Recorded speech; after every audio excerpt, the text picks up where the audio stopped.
Informal employment and employment in the informal sector play an important role for employment creation, income generation, and poverty reduction in many countries. Informal employment comprises 1/2 to 3/4 of non-agricultural employment in developing countries, playing an increasingly important role in countries in transition, and is on the rise as well in developed countries.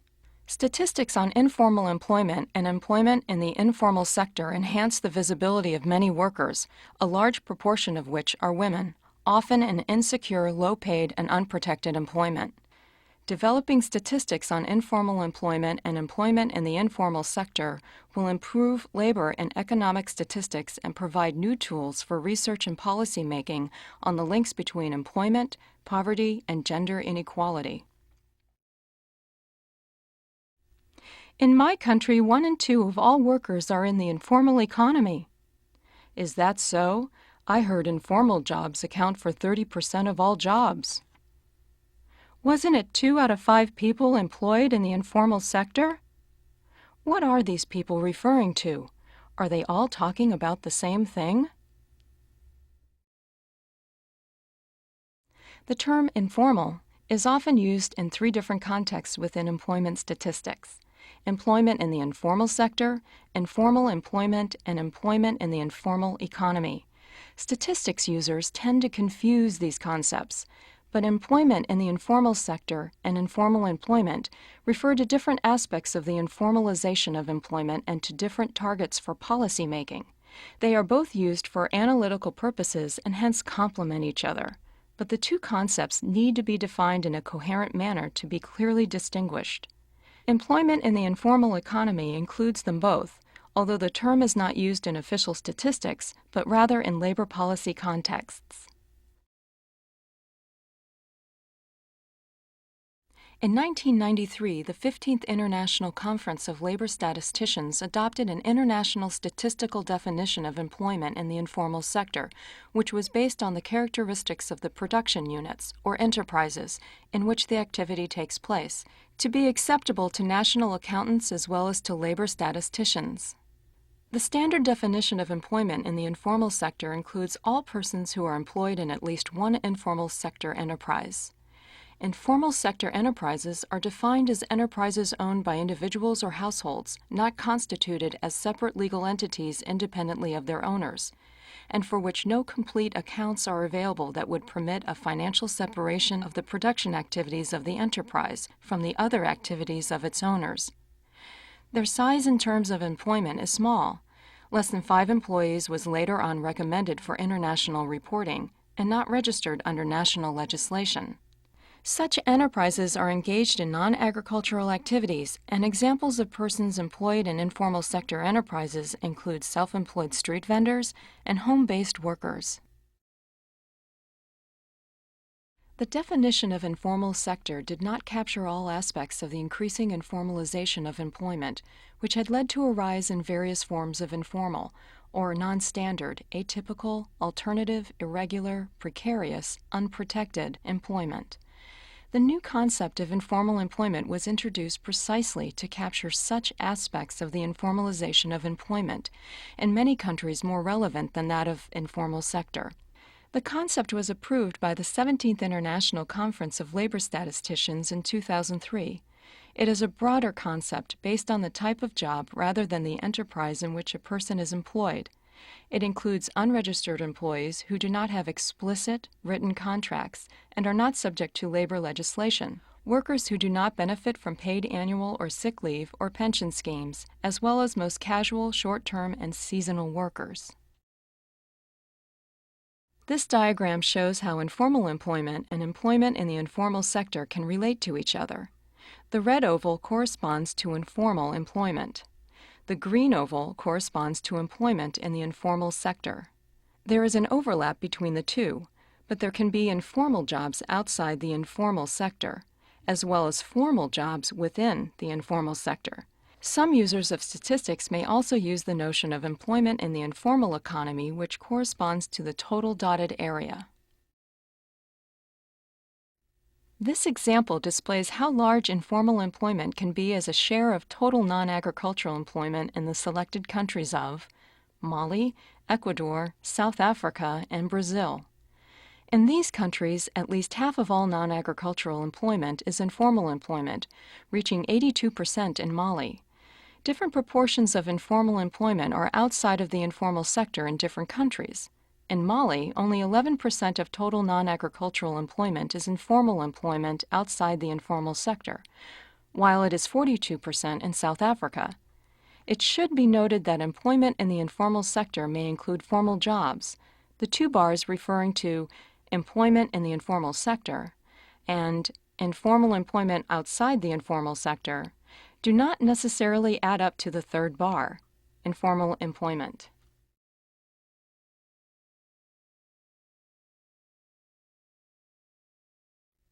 To arrive at a standard definition for informal employment, a conceptual framework was developed by the ILO, International Labor Organization, in 2002.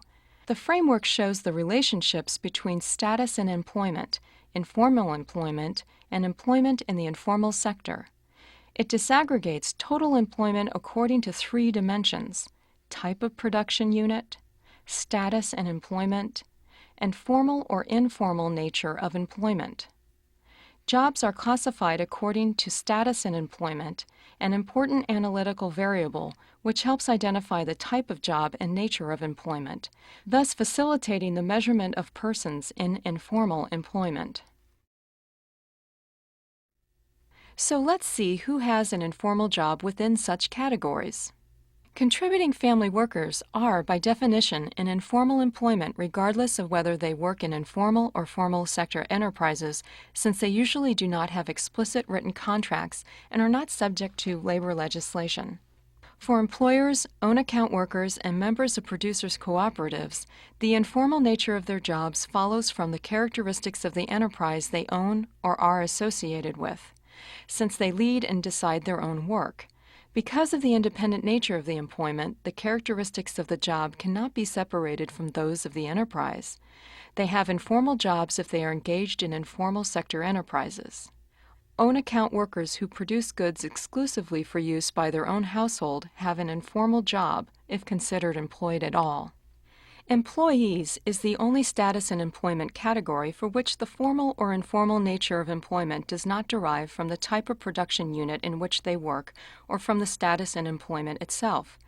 Employees have an informal job if their employment relationship is not subject, in law or in practice, to national labor legislation, income taxation, social protection, or entitlement to certain employment benefits. Employees holding informal jobs within formal sector enterprises tend to generate the largest interest among researchers, social partners, and policymakers, raising issues of workers' protection and decent work. For example, in Moldova, the distribution of informal employment by type of production unit is very different for employees and for the self-employed, which include all categories of status and employment except employees. More than half of informal self-employment jobs are in informal sector enterprises, 56%, while the vast majority of employees in informal employment are within formal sector enterprises, 95%. Data disaggregated by informal and formal employment provide new information on the differences in the opportunities and earnings of women and men in the labor market. Informal employment is generally a larger source of employment for women than formal employment. The flexibility of informal jobs is sometimes viewed positively, especially for women, since it allows them to combine paid work with unpaid care work and family responsibilities, for instance by working at home or part-time. On the other hand, these activities may provide little financial security and sustainability and may represent a form of underemployment. Women are often concentrated in the more precarious and lower quality types of informal employment where the average earnings are lower.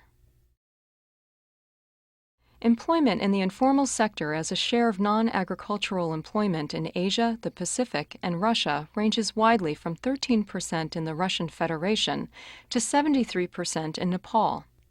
Shares of employment in the informal sector of women and of men are similar in many countries, and while the share is higher for women in countries such as Nepal and Indonesia, in Kyrgyzstan it is higher for men. However, distinguishing formal and informal employment for women and men is often not enough in order to notice gender differences. More detail is needed. In Moldova, for example, the proportion of men and women in informal employment is very similar, as can be seen from the graph: 39% for women and 38% for men. But differences are much larger when the various branches of economic activity are considered separately. Women predominate in informal employment in the traditional branches of agriculture, forestry, and fishing. In fact, almost 80% of women's employment in the informal sector is in agriculture, forestry, and fishing rather than the potentially more lucrative branches of economic activity. On the other hand, in industry and construction, the share of men in informal employment is higher than that of women. Gender differences are also larger within different status and employment categories. A study in Costa Rica, Egypt, El Salvador, Ghana, India, and South Africa shows that in general, women in informal employment are more likely to work as own account workers, domestic workers, and unpaid contributing workers in family enterprises than are men, while men are more likely to work as employers and wage workers. In Egypt, for example, a striking 88% of all women in informal employment are unpaid family workers, versus only 15% of men. On the other hand, men are mostly wage workers, 60% of men in informal employment.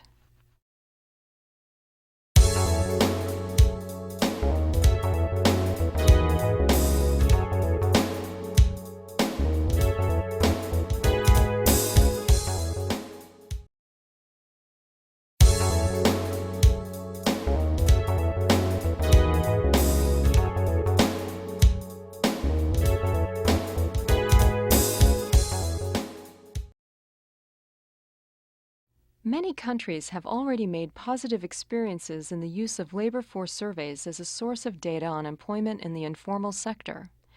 Labor force surveys are also appropriate for collecting data on informal employment. But in order to identify, monitor, and collect comprehensive data on the volume, characteristics, and working conditions in the informal sector and on informal employment, a few questions could be added periodically in existing labor force surveys. Questions for capturing employment in the informal sector should focus on the enterprise where the person works. They should aim at identifying the characteristics of the enterprise in relation to size, registration system, tax payment, legal organization, etc. The exact wording as well as response categories and size classes should be determined by each country according to national circumstances. Examples of questions for identifying persons employed in the informal sector are: questions for all respondents. How many persons, including yourself, usually work in your enterprise, the enterprise where you are employed? Question for employers, own account workers, and contributing family workers. Has the enterprise already been registered? Or, which is the type of tax payment by the enterprise? Question for employees. Which is the legal organization status of the enterprise where you are employed? Questions for identifying persons in informal employment should concentrate on the type of job. As we saw earlier, some informal jobs can be identified directly from the status and employment category. Together with the characteristics of the enterprise in which the job is undertaken, all informal jobs of the self-employed can be identified. Once status and employment and type of production unit are known, only the informal jobs of employees still need to be identified with additional questions. In 2003, the Republic of Moldova tested a series of questions in their labor force survey. As a result, the principle "no work, no pay" was used to classify employee jobs as informal, and so the following questions were chosen. Does your employer pay contributions to the pension fund for you? Do you benefit from paid annual leave or from compensation instead of it? In case of incapacity to work due to health reasons, would you benefit from paid sick leave?